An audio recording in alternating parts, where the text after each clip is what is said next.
thank you so much for having us here, and we are so excited to really talk about what is our future workforce looking like. And really, the theme has been the people. And now we got to talk about the people, the technology, what do you need to get it done and get it done exceptionally well. So let's start off with you, Donald.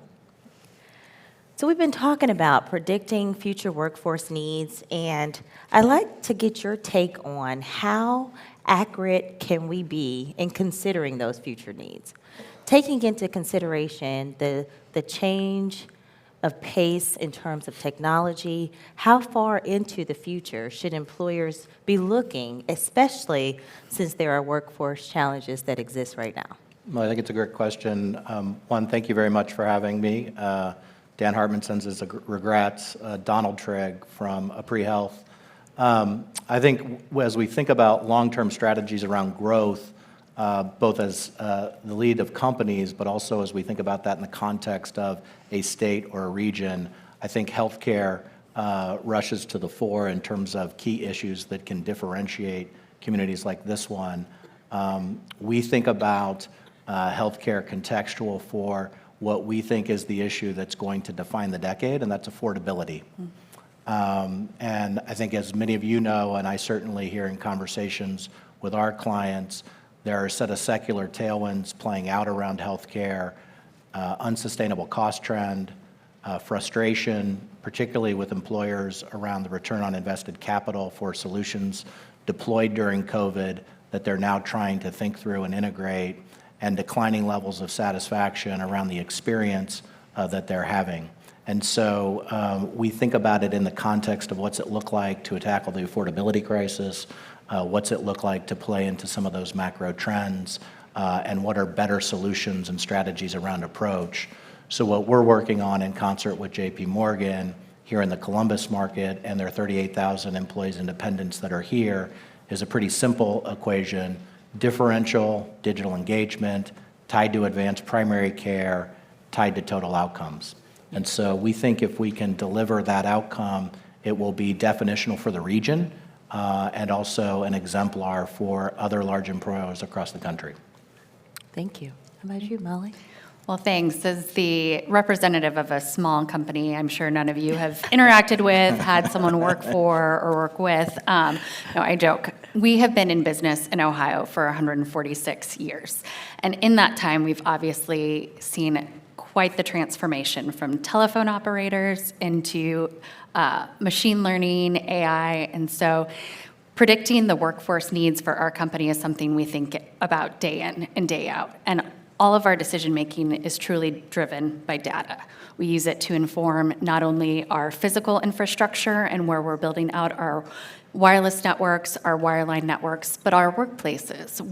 How many places do we need to physically house the people? Who needs to be virtual? Who needs to be flex? How do we create spaces for innovation? We also use it to inform how we attract talent, how we hire talent, how we reskill our employees. And finally, we use it to think about how we invest philanthropically to close the digital divide so that workforce of the future has the skills that they need to join us, but also how we create that pipeline. And so, all of it is informed by data, and I would just say that the pace of change continues to increase so that the more that we can have that informed decision-making, the better off we'll be for the future. Yeah. Rodney? Great. So I'm going to answer the question from two perspectives. So one is a university. We're a provider of talent at many times, but then we also employ talent. And so the question about the short-term, long-term perspective and such. So we try to constantly be looking at our academic portfolio of programs to ensure that they are responsive to what we believe those workforce needs are going to be. However, at an undergraduate level at least, it takes 4 years. So the gestation period, if you will, is 4 years.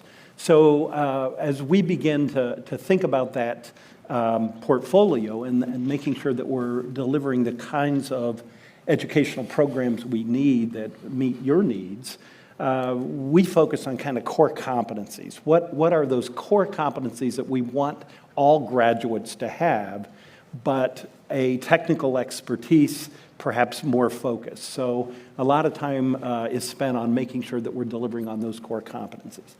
As a hiring of talent, the challenge universities have a bit is on the faculty side. You go out and hire experts in a discipline. If they do well, they publish, they get externally funded research, they get tenured. And so our challenge is making sure that they stay current and stay focused and continue to evolve. And thus, a lot of time is spent trying to make sure that there's cross-fertilization, if you will, across the silos of the various disciplines. So part of this is short-term, long-term, constantly trying to balance the needs of the students and the academic programs and our employees. Yes. So, and that ties in well to the next question. When you look at employees as a general group, Molly, what are the must-haves? What are the must-haves that companies should look for when they're looking at talent acquisition? And kind of tell us why.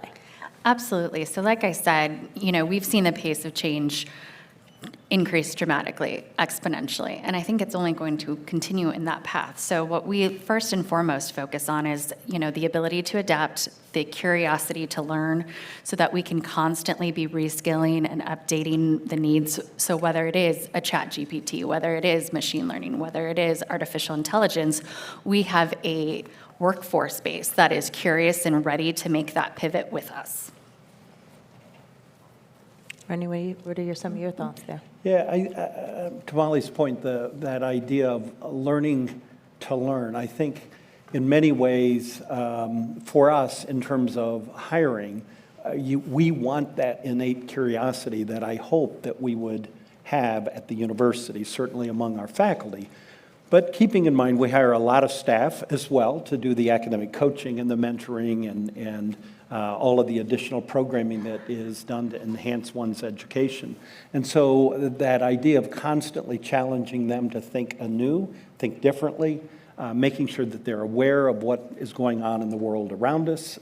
During COVID, I think we learned a lot about our ability to be very adaptable and flexible, literally overnight. And I think this happened at most universities across the country, certainly here in Ohio, literally overnight. We flipped from a in-person to online literally overnight. And faculty that might have thought they couldn't have done that a week before that decision was made learned to do it. And so in some ways they proved their ability to be adaptable and flexible, which quite honestly I think has helped many universities to be more innovative, because now we've convinced ourselves, oh yeah, we can change and it's going to be okay. Donald, what are your thoughts? Well, just to build on a couple of those comments, the first order impact of any crisis is an acceleration of trends that are already playing out. And I do think healthcare was a critical must-have for employers prior to COVID. And I think the events of the pandemic reinforced that. So it's this must-have capability relative to attracting and retaining talent. And I think with rising expectations from employees and their families around what the provision of that health and care strategy needs to look like. And so that's obviously balanced against the headwind of accelerating cost trend. And so how we get that mix right, how we think about strategies around things like data and data-driven personalization for experience become an important way in which we think about managing population effectively and creating that right experience. Yeah. And Rodney, one thing, I think that you probably can definitely touch on is what are some of these most important skill sets, right, and core competencies that you think that employees need to have? And think about it in terms of your first-time job to someone who is in a long-time position as an executive, since, you are educating all of these brilliant minds. Right. So, when you ask employers, give us the top 5 competencies you're looking for, survey says the problem-solving skills, communication, knowing how to work in a team, and a work ethic. Those are 4 of the top 5. And that survey was taken in 1980. So let's go to 2000 and ask, what are the top 5, what are they? Well, communication skills, teamwork, work initiative, and problem solvers. And that was 2000. And if you look at a most recent survey in 2022, guess what? Those same 4 are in the top 5. But one thing that does seem to be popping up at a higher and higher percentage is this idea of adaptability as it relates to technology. So it's this embracing of a technology-infused world.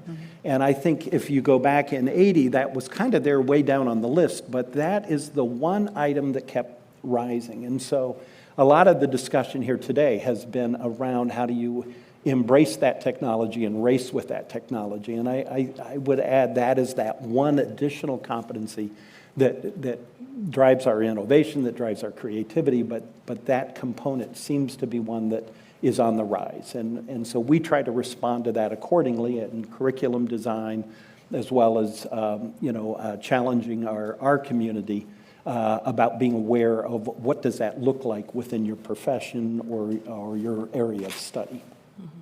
Molly, do you see some of those same things or need some of those same skill sets and kind of core competencies when you're looking at employees?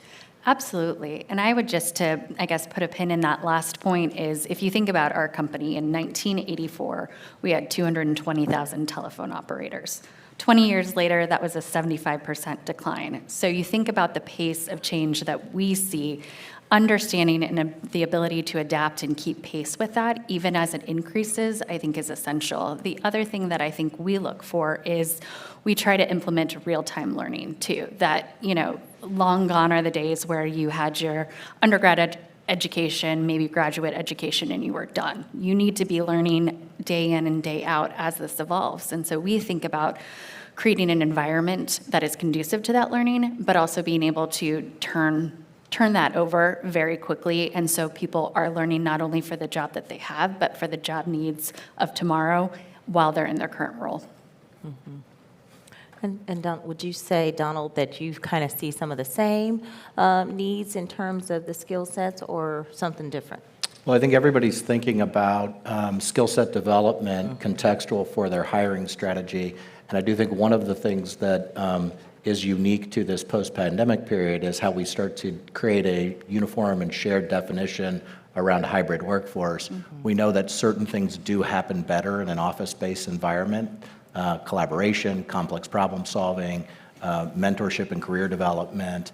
And, Jamie Dimon and JP Morgan have been real, outspoken and forward-leaning relative to what it looks like to define a new standard for hybrid. And I think one of the things that is critical to that is how we think about healthcare and health-related strategies as a dimension of a comprehensive approach. And so I think that's an interesting challenge for CEOs and companies of all sizes, and one that I think we're doing some really innovative things around here in Columbus. Yeah, that begs the question too. We are constantly talking about hybrid and what does the workforce need and where should people be and how do we, best serve our community and our clients, right? And so when you think about that, what are some of these big workforce challenges you see in trying to deliver all of this? All of you kind of either train your employees or hire individuals to train them. So when you think about all of that in context, think about what do you see as some of these biggest challenges to our workforce right now? And I'll start with you, Molly. Yeah, so I think pre-pandemic, we saw that there was an expectation for flexible workplaces, primarily from a millennial audience. And now I think that's been totally flipped on its head, and we're seeing that expectation across our workforce. And what we have seen is, yes, we, like many others, were essential in making sure when people went home, they were connected, they were keeping businesses running, and we could operate our network and run our network virtually. But we also found that there was the lack of, we as a company haven't quite figured out how to innovate in a remote culture. So there's still a need for that in-person opportunity to collaborate, to learn, to try things out. And so as we shift to this sort of next wave, I don't think we're ever going back 9 to 5, 100% of our workforce, in an office. And ours never was. I mean, we are laying fiber in the ground. We are serving people in the stores. We do have a primary office space too, but we are learning to be adaptable and figure out what the needs are for the different roles and where we can collaborate and where we can maintain. And I think at the heart of all of that is obviously with this change in this workplace environment, what are the vulnerabilities and what are the opportunities that comes with that? So whether it's cybersecurity, as we've talked about earlier today about some of that threat assessment and how we make sure that in that environment, are we still making sure data is safe and protected? How are we creating opportunities to maybe bring in new people who will always be in a virtual environment, so they're benefiting from the opportunities to innovate and learn and grow. So I think it's a moment of learning, and it will be on this journey with everyone else. But I think it's exciting too, because I think employees started to do that cost-benefit analysis of how does my work affect my life, and how does my life affect my work, and how can I make sure that I'm giving the best of myself in each of those places. Yeah, Rodney, what are you seeing in terms of, how to, some of the biggest challenges that we're facing and preparing for these future kind of workforce needs? So, in some ways, the organization in higher ed, and Greg Crawford's here, my colleague from Miami, and other public and private institutions, independent institutions, you think about our business model where our students kind of could be referred to as our product, but they're also our customers. The families of those undergrads especially are customers. The legislature believes they're also customers, if you will, because they support. Employers obviously are customers. So we're constantly trying to make sure that we're meeting the expectations of all of those different constituencies. But I would say, I think our biggest challenge, especially with the increase in compensation and other benefits that sometimes universities are not able to match versus in the private sector, we have leaned into the meaning of work and the importance of the purpose. So our mantra is public university for the public good. And that resonates not just with our faculty and staff, but it resonates with our students too. They want to be a part of something bigger than themselves. And I think that's a real asset that we all can lean into. And that's the one that we have tried to work very hard to help students to articulate whatever their chosen career would be. And I feel like I have to bring up the science of reading, since that was talked about a lot this morning. And we have a big education school, and we do teach the science of reading, just so you know, we always have. But those teachers, it's kind of obvious, the public good that they create. But business leaders, absolutely, you're creating public good. Healthcare professionals, whatever that space is. So this meaning, purpose, more than yourself. Really good. Donald, what would you say are some of the challenges that you see in just preparing the workforce right now? Yeah, I think it's maybe the question in a lot of ways. So prior to my current role, I was the president of a Fortune 500 company. We had 26,000 employees during the pandemic, and a lot of clients would call me and say, "What are you doing around return to office?" And I would frequently say, "Hybrid's what you call it when you don't know." And I think there's still some of that playing out. So true. But I think in this post-pandemic window, now with just less than 2,600 employees, where we have a level of agility and adaptability that maybe a Fortune 500 strives for but struggles with, I think people are getting more programmatic, more dogmatic around what hybrid needs to look like. I won't suggest that we aren't struggling with it. It works better around role definition, like the engineering space, where things like Agile are create tool sets for complex problem solving and sharing of information against tasks, than it does in some of our more unstructured areas where we're doing more hiring off campus and when we're still working to get to an enterprise standard. But I think the companies that get this right will be massively differentiated in their categories. And I think that communities that support strategies around it effectively, it will be the catalyst for the next wave of growth. Yeah. And so definitely, I think, anytime you interview a new person, what do they ask? Well, what are the remote options, right? That is like the number one question. And so it has created a sense of competition, and especially across industries. Well, this company does this and this company does this, and so kind of everybody's pitting against each other. So and then you have other employee benefits, healthcare, other initiatives that have become a crucial part of the recruitment process. And so trying to think about that, what shifts have you seen employers do to tailor those benefits given the competitive job market, and especially in light of after COVID? So I'll start with you. Yeah, well, I think, kind of back to my earlier comments, I think one, digital-first strategies that support work from home for at least a portion of time become pivotal to how we think about productivity, but also how we think about non-wage benefits like healthcare. Secondly, I do think there's a desire to think about healthcare strategies contextual for return to office, and that's certainly part of our relationship with JP Morgan and what we're doing with their 38,000 employees and dependents here in Columbus. Ultimately, we will get to a defined hybrid model for healthcare that supports those strategies around workforce productivity. And again, I think health and care strategies will be a big piece of how you get to an enterprise approach that works for employers of all shapes and sizes. Across the boards, yeah. Molly, what are some of your thoughts there? Yeah, so I think it's a really interesting question. It's something that we obviously, like I said at the beginning, use data to inform our decision making.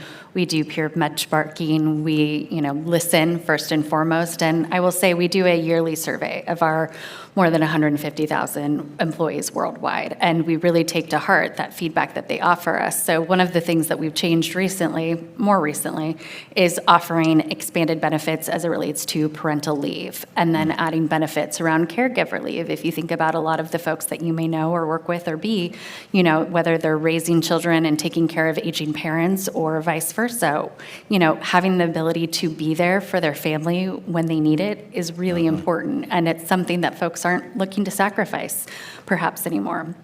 Also, I think the big thing is there a pathway to growth? Is there opportunity for me? We are one of the largest union employers in the country. 42% of our employees are represented by union contracts. So you think about that relationship with labor, that equation is changing. And so being responsive to that, so we make sure that our union employees are on the job and able to serve the communities that we do. And then finally, I'm really proud to say that we were recently ranked by a survey of the American Economic Index, and it's about large employers and, the opportunities that they offer to their employees for advancement. And, more than, I think, 3,000 employees were promoted from that frontline job into management for us last year. We had 20,000 of our employees change roles. And so I think about, we can try to compete, especially for those frontline workers, on wage and benefits, but I think it's also how do you want to work, who do you want to work with, and to the point of it also has to have a purpose, and our mission is really about connecting communities and how connecting changes everything. And so I think we try to touch people where they are and what matters to them, but also see how their work contributes to making the communities in which they live and work a better place. Yeah. Congratulations, that is significant. What would you say? Everyone tends to flock towards education as that's where all the benefits are, right? But yeah, we have amazing benefits. Yeah, just amazing. Well, that's not what everyone says, but we certainly we do lean into the whole, as I said before, purpose, meaning of work. But just a couple of the other things that we've tried to leverage is some of the programming we do for our students to make sure that faculty staff are also aware of those opportunities. So whether it be our health and wellness programming, our recreation center that we have now made more available to faculty staff with some off hours that give them an opportunity. And a small thing that I will tell you we did during COVID, or I'd say the second year of COVID, is as a thank you to all of our faculty, staff, and our graduate students as well. We gave them a free meal each week in one of our dining halls across campus, and it was a swipe, you come in, you get a meal. And it was meant to be a thank you. And we were going to do it for a term as just a token of thanks. What we found were people were flocking. Our CFO was like, it won't cost us that much. People won't do this, right? And she came to me like 2 months into it and said, wow, this is crazy. Everybody's swiping in. They're coming. They're going to the dining halls. And often they come with a colleague, or they may meet some students there. And all of a sudden, what was a relatively inexpensive, quote unquote, fringe benefit has become something that we were talking about, well, maybe we need to stop doing that. Let me tell you, we would have an outcry if we did, because people have found that small thank you as they come into the dining hall, meeting with faculty, staff, and quite honestly, it's great for us. We are a pretty, a little over 20,000 students, but it's a pretty traditional residential campus. It is great that our students also see faculty, staff there having lunch or breakfast or whatever the case may be. So that small item, so I'd respond, sometimes a small added benefit becomes very powerful to build community and support. And yeah, so you touched on cost, and Molly, you touched on data, relying on all of this data to help make an informed decision. And so when you think about that, whether you're doing it internally or you're providing it as a service, how do you approach the cost of recruiting, retraining, retention? Because it can become almost prohibitive in some ways. So how are you managing that, especially when you start to try to apply it across the enterprise? I'll start. We invested $135 million last year, so not nothing. But we see it as essential to our success, to our livelihood, to the folks that we employ's livelihood. We do some of it internally. We partner with institutions like Harvard Business and LinkedIn Learning, but we would not be able to succeed without that investment. It is core to our success, and especially, as I've mentioned already, the pace of change. We will be obsolete, we will be a laggard if we don't make that investment in our people and in their learning. So that's how we justify it. It's the cost of doing business, and it's the cost of success. How about you, Donna? How do you deal with the cost? Well, I think for a smaller company of our relative size, we have sort of the Deming benefit of doing, right? So part of what we're offering to our employees is the opportunity to be mission-driven, have a demonstrable impact on the single biggest issue that healthcare faces, which is affordability, to dig into real work as we grow and scale, and to take on skill sets in areas like ML and AI that are going to be differentiated, whether they make long-term career bets in healthcare or they look to move into adjacent verticals. So the value proposition we have as a company of our side very much centers on the opportunity for them to make a 3 to 5 year career bet and to see the opportunity to tackle real work and to do skill set acquisition associated with that. Yeah, that's good. How about you? What do you see? Maybe I'll come from it from the angle of preparing talent to move into organizations such as yours. And 3 years ago now, we invested in an initiative we call Life Design. And we stole the idea from Stanford, quite honestly. They do it within the D school, but we broad-based, we scaled it to the campus. And a big part of that is helping students early on begin to think about the kind of college experience they want to have, but the kind of life experience they have about their career, kind of purpose, the idea of a balanced life, a meaningful life, and health and wellness, including financial health and wellness. So it's a very holistic approach that we try to empower students. And what we have found, and part of this was Johns Hopkins has adopted this model as well, and what they have found is their graduates now retain at their companies at a much higher rate than they did before they used this initiative. So part of it was making sure that when our students come into your organizations, they know what those organizations do. They are already aligned appropriately to your mission. They know what that work looks like, which should hopefully decrease the retention rate. And I looked at some data, and in 2020, across the nation, 87% was the retention within a year of first-time employees to a general group of businesses across the U.S. In 22, it was 83%. So it was a significant drop across the nation. It's very expensive to onboard people. For sure. We all know that. So if we can help within higher ed to have good alignment of that talent coming out into the workplace, I think it benefits all of us. 100%. We want to launch that student on their first career to make sure it's a great launching pad. Yeah, that is good. So when you think about, Donald, I know you've touched on technology and AI a couple of times in your remarks that you've kind of made today. And so a lot has been said about the workforce impacts, positive or negative, with the emerging technology. You know, I think everybody talks about ChatGPT all the time. We play with it. We see all of the things that it can do as an example. But these new tools also are creating hysteria, right, in some of the workforce in terms of, okay, well, what's going to happen to my job? Or, you know, am I going to be totally replaced? And, or what do I need to learn? So what are some of the implications and how are you dealing with that as, you know, this type of technology is not going anywhere? Yeah. I mean, I think it's a really interesting and important question for healthcare, probably for higher education and other verticals as well. But a way of thinking about kind of what played out on a 10-year basis is we really digitized the content of healthcare, the provider side of healthcare, for the first time. And so we're right on the cusp of beginning to think about the second and third order impacts of what that will look like. And I mostly think that they will be exciting opportunities for coming up with new and innovative ways to think about better experience, data-driven personalization, better and more effective strategies around task automation and role-based shift to create, to take models around things like advanced primary care and make them more scalable.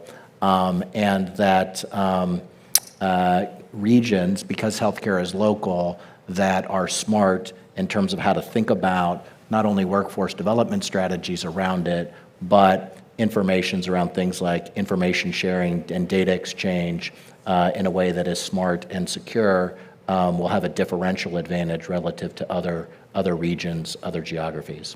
So I think the opportunities in healthcare are exciting and will solve for the central issue that we face, which is a lack of affordability. Molly, how are you kind of approaching? Yeah.